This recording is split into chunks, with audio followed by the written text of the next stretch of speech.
Hi mga kaibon! Welcome back po sa channel natin, Ibon at iba pa. Sa mga hindi pa po pala nakasubscribe dyan, subscribe na po kayo at pakihit na rin po yung notification bell para updated po kayo sa mga ina-upload natin every week. At syempre, para updated po kayo sa kaganapan sa mundo ng pag-iibon.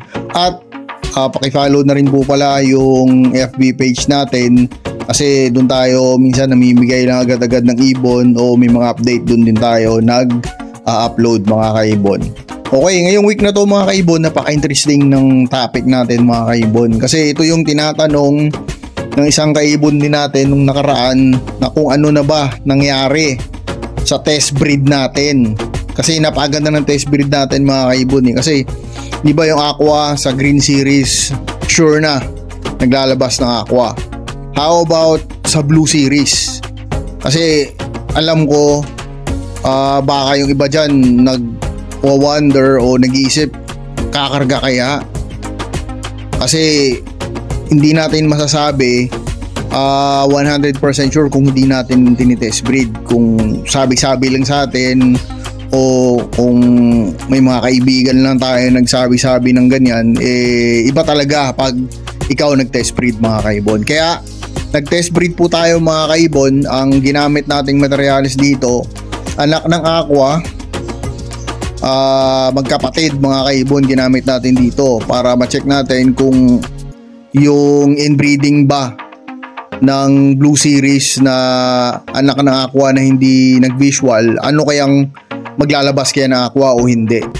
Ang ginamit natin dito mga kaibon is Blue Ewing, Split Opa, Split Ino, Possible Blue.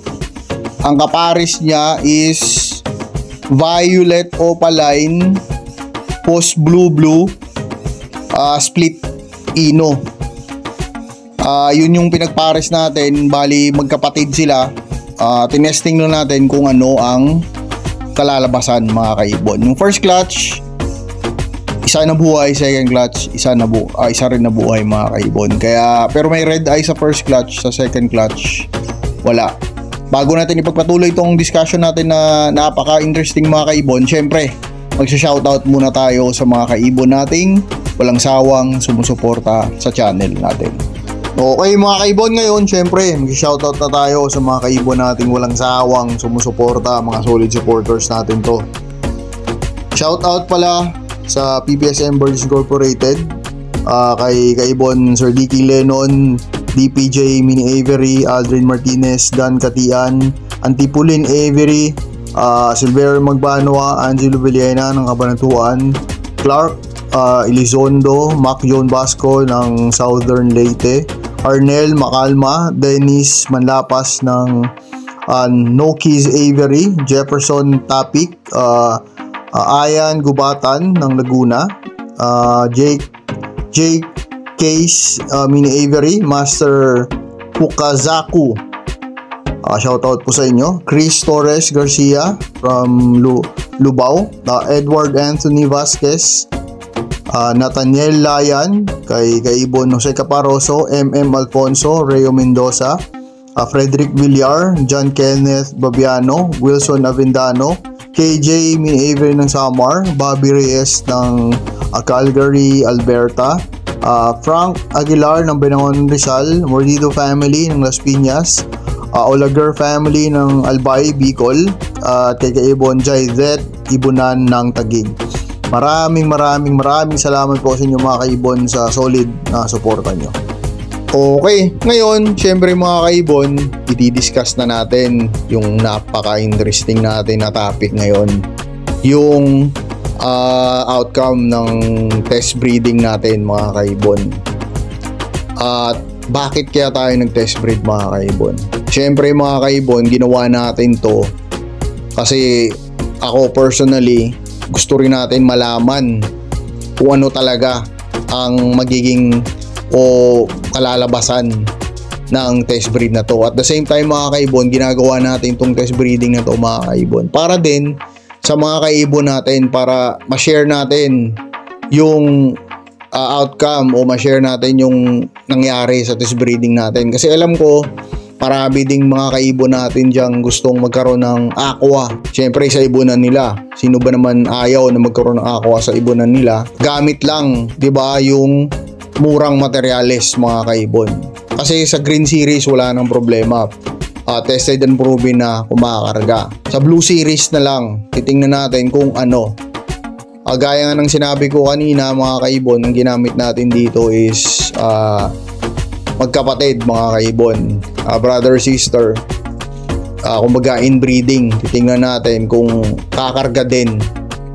Unfortunately mga kaibon, first clutch na kwento ko na rin doon nakaraan, nagbuga siya, 3, ang nabuhay lang 1. Namatay yung isang red eye at ang isang hindi red eye. Ang natira sa atin dito isang violet opaline, possible split ino, kasi mga parents nila split na sa ino din eh. At papakita natin sa inyo ngayon mga kaibon. Ito na siya mga kaibon, malaki na siya actually. Na sa nursery cage na yan mga kaibon, pinapalakas na lang natin. Magandang ibon siya, pero hindi siya natin masasabing Aqua B2 talaga mga kaibon. Iba yung itsura ng Aqua B2 kaysa sa kanya. Okay? Ang second clutch mga kaibon, papakita din natin sa inyo mga kaibon. Yan siya mga kaibon. Napaka creamy po ng itsura ng kulay niyan, yung ulo niyan, yung leeg niyan sa personal. Akala ko nga mga kaibon, Aqua B2 na sure 100%. Pero kung mapapansin nyo mga kaibon, ang napansin ko lang dyan, yung beak niya puti, white beak siya mga kaibon. At yung Aqua B2 supposedly magwa-white beak. Hindi naman siya mag-white beak, parang magiging pinkish yung beak niyan pagka nag-matured na. Pero pag bata pa, parang orange red yan, nag-aagaw yung beak niyan eh, ng Aqua B2 na yan. Kaya ihintayin natin to, yung maliit na to na gumulang, at hopefully hindi na siya mamatay din, kasi kahit ganito na siya kalaki, may tendency pa rin minsan na mamamatay. At malipat na natin sa nursery box para tuluyan na siyang lumaki. Titingnan natin kung magbabago pa yung itsura niya mga kaibon. Okay? Ang pinagdadasal na lang natin dito mga kaibon, sana sa test breeding natin makakita tayo ng ibubuga na red eye mga kaibon. Kasi baka hindi kakarga sa mga hindi red eye, baka kumarga yung aqua sa red eye. Hindi natin alam mga kaibon sa ngayon, kasi wala pa tayong produkto nun, o wala pa tayong pwedeng ipakita sa inyo mga kaibon. Okay?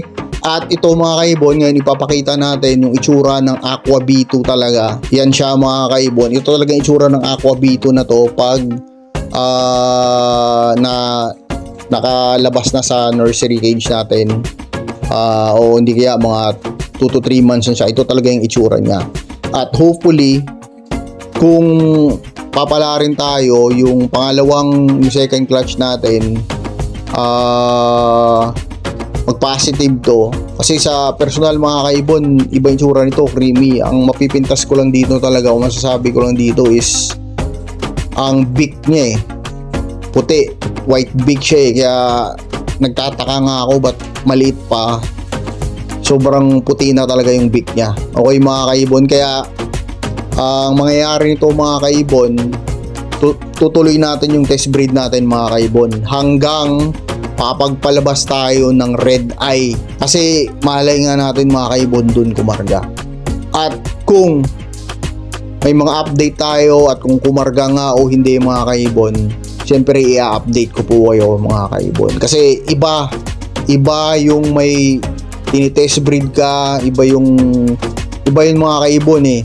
Kumpara lang sa mga nagbabasa-basa ka lang, naririnig-rinig mo lang, iba talaga mga kaibon kung ikaw ang gumagawa, kasi alam mo at malalaman mo kung ano mangyayari mga kaibon. At syempre hindi naman tayo madamot sa impormasyon mga kaibon, kasi ginagawa nga natin ito para sa inyo.